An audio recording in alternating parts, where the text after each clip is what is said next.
Ako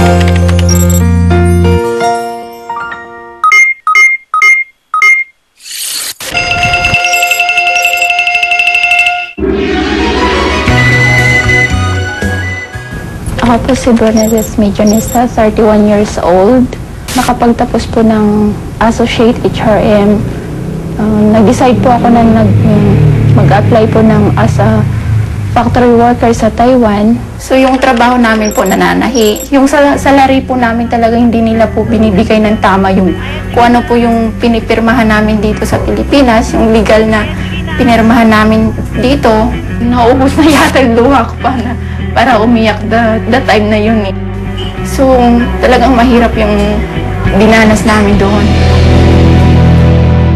Bukod po sa mga overseas Filipino worker o OFW na natanggal sa trabaho sa Taiwan, may iba pa tayong mga kababayan sa ibang bansa gaya ng Australia at Inglaterra na nawalan din ng hanap buhay.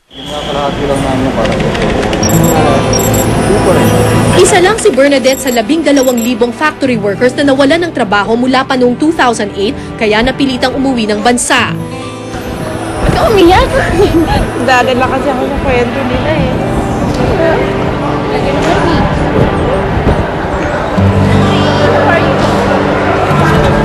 Pagkatapos ng 2 taon, pinauwi po ako ng employer ko. Instead na may naipon po ako doon, umuwi po ako na walang dalang pong pera.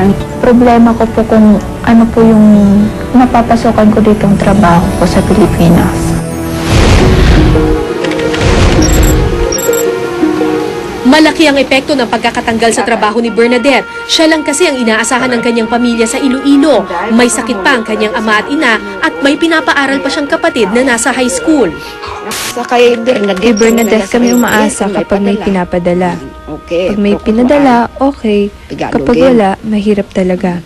Na lang po kami.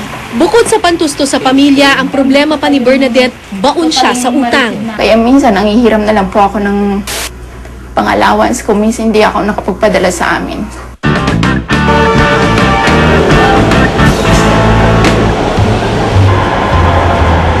Bala ko pong mag-complain po sa PUEA, sa agency po namin.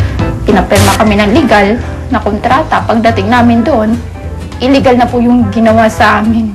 Kailan po kayo bumalik, ma'am? March 25 dito. Tinitingnan namin kung kayo magkakasundo. Opo. Kung kayo nagkakasundo, no, okay na.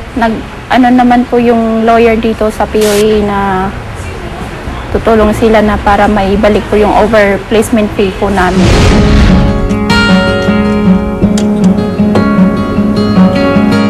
Pero habang hinihintay ni Bernadette ang resulta ng kanyang reklamo, syempre, kailangan niyang maghanap ng panibagong trabaho.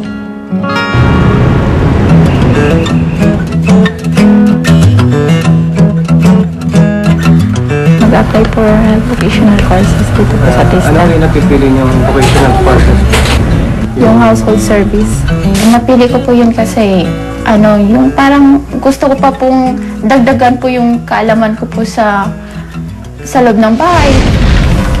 Andito ako ngayon sa TESDA Women's Center. Naniniwala kasi yung gobyerno natin na bagamat may recession, meron pa rin naman daw na mga available na mga trabaho. Yun nga lang, may ilan sa mga kababayan natin na hindi daw nakamatch yung skills dun sa mga available jobs. Kaya ang ginagawa nila, nagbibigay daw sila ng libre na training doon sa mga kababayan natin para magkaroon sila ng matched na skills para dun sa mga available na trabaho. Sasamahan natin si Bernadette, isa dun sa mga na-retrench na factory worker sa Taiwan para sa kanyang unang araw ng training dito sa TESDA. At ito na ata siya. Ay, nakikita ko na siya. Ayun. Uy, Bernadette! Hi! Kumusta? Okay na po. Okay ka lang? Oh, first day mo ngayon, di ba? Ano bang pinili mo na course? Household services po, ma'am. Household services. Tapos ka ng HRM? Opo, ma'am. Bali for dagdag lang po kaalaman ulit po. Ay, wow! O, aircon pa, oh.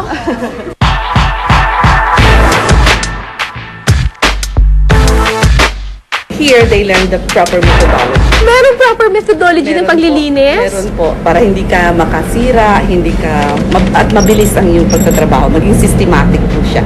Ito pong gamit natin ngayon is a soft brush.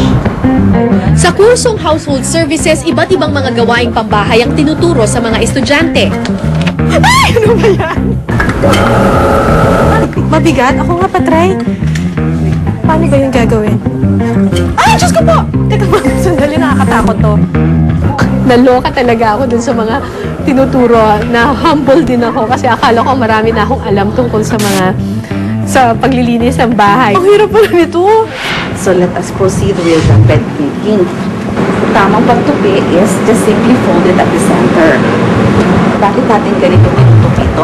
Para mamaya, madali natin siyang mailalakad. So Bernadette, dapat pagawa mo to sa ating assessment within 10 minutes. Pero sa national assessment daw, kailangan less than 10 minutes, mga 5 minutes lang. So meron tayong stopwatch. Titingnan na. Ready ka na, Bernadette? Ready? And go!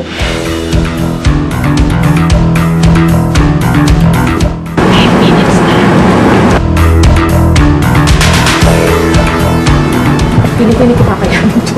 Pili ko 20 minutes ako dito.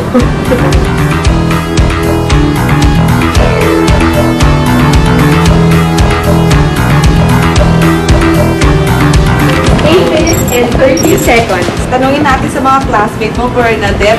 Class, competent, not yet competent. First time.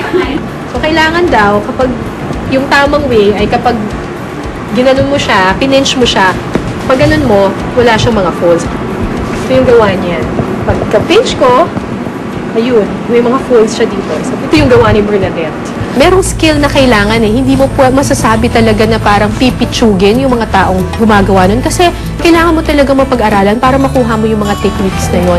Recently lang lumabas itong issue tungkol doon sa Hong Kong writer na generate niya yung kanyang domestic helper na Filipina na sabi pa niya, sinama pa niya yung buong bansa na we are a nation of servants. Parang ang pakiramdam ko, hindi na tinatratong taong may dignidad yung kanyang domestic helper. Na palagay ko maling attitude yun. Kailangan nga magpasalamat ka sa kanila eh. Marangal yung trabaho ng pagiging domestic helper and they deserve to be honored. Pag nakapag-abroad ka na, huwag na huwag mawawala sana yung dignidad mo bilang isang Filipino. Pag inalapusta ka doon or whatever, kailangan lumaban ka. Alamin mo yung mga karapatan mo. Kasi hindi pwedeng inaapi tayo. Talaga po, ma'am. Ano ba yung in-demand ngayon? May recession ngayon, ma'am eh. Napaka-in-demand po ng household workers abroad. Ano pa po yung iba? Food and beverage services. Ano yung food and beverage services? Ito po mga parang kung sa local lingwahe po natin is waitress. Ah, yung mga waitress. Para sa hotels din. Para din cruise. Saan dito yung food and beverage services? Second floor po siya. Second floor. Hi, sir! Sa paglipat ko sa kabilang klase, nalaman kong hindi pala nag-iisa si Bernadette sa kanyang mga pinagdaanan.